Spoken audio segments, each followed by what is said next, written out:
Bona vesprada, senyor alcalde. Com està vivint estos dies tan intensos de calor?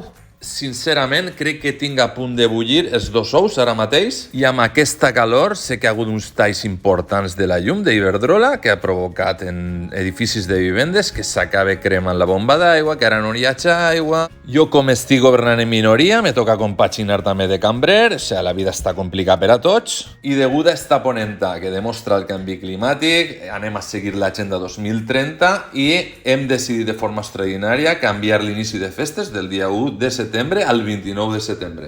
Mentrestant, podeu seguir anant al riu Millars, l'accés és de baix, no teniu que pagar res. Igual veu molta flagoneta, però ja vos dic que no fem mercat.